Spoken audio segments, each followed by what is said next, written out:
पोल्टो कर लाइसक्यो ल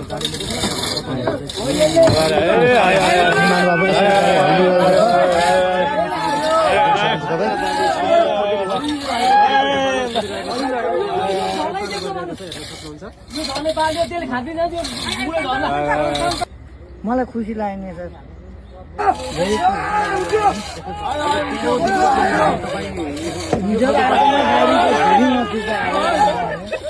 साथीहरू अब उहाँ 12 डुङ्गी बासबाट आउनुभयो साथीहरूले धेरै सहयोग गरिदिनु भएछ धन्यवाद उहाँहरूलाई जस्तो हाम्रो कुराकानीमा तपाईँले हिजो के भन्नुभएको थियो भन्दाखेरि मैले हजारवटा भन्दा बढी बसहरू निकालेको होला तर मलाई चाहिँ कुनै एउटा बस निकाल्न अहिलेको जतिको लामो समय लागेको थिएन भन्दै छैन अनि यत्रो समयसम्म चाहिँ खटिने त्यो धैर्यता कायम राख्ने साहस कहाँबाट आउँछ तपाईँलाई? आइहाल्छ नि सर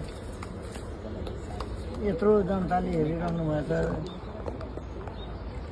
अब सबैले अब खाजा पाजाको व्यवस्था गरिदिनु भएछ सरहरूले होइन उहाँलाई पनि धेरै धन्यवाद। अनि जस्तो तपाईँहरूलाई यहाँ संयन्त्रको रूपमा जस्तो जेनेरेटर एउटा मात्रै छ होइन अझै थप जेनेरेटर भयो भने आज जसरी अब पर्दैन सर अब पर्दैन पर्ने भए त म माथि नै गएर कुरा गर्थेँ नि त अब सिधै साहबहरू आउनु भएको थियो सबै म्यान पावर कति खटिनु भयो थोरै भनिदिनु न हजुर कस्तो कस्तो म्यान पावर खटिनु भयो कति खटिनु भयो?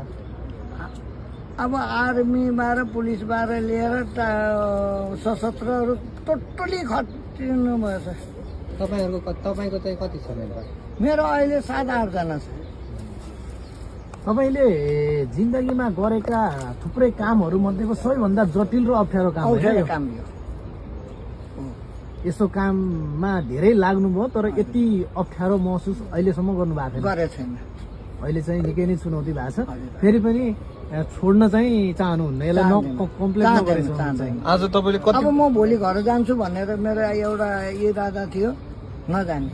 कतिको सुखद भइरहेछ त आज यो गाडीको टायर पनि निक्लिसक्यो आत्मा त धेरै सुख हुन्छ नि तर अझै पनि निन्द्रा नलाग्ला सायद पछाडिको टायर जब तक त्यो डिभिजन माथि नआइन्जेल अझै मलाई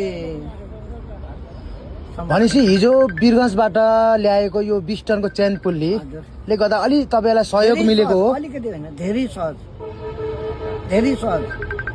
साथीहरूले पठाइदिएकोमा उहाँ साथी वीरगञ्जको साथीहरूलाई पनि हामीले धन्यवाद दिनुपर्छ यहीँबाट हेरिरहनु भएको छ होला लाइभमा होइन यहीँबाट म धन्यवाद दिन चाहन्छु। उहाँ जान मलाई सम्भव छैन बिना कामले म उहाँ जानु पनि सक्दैन।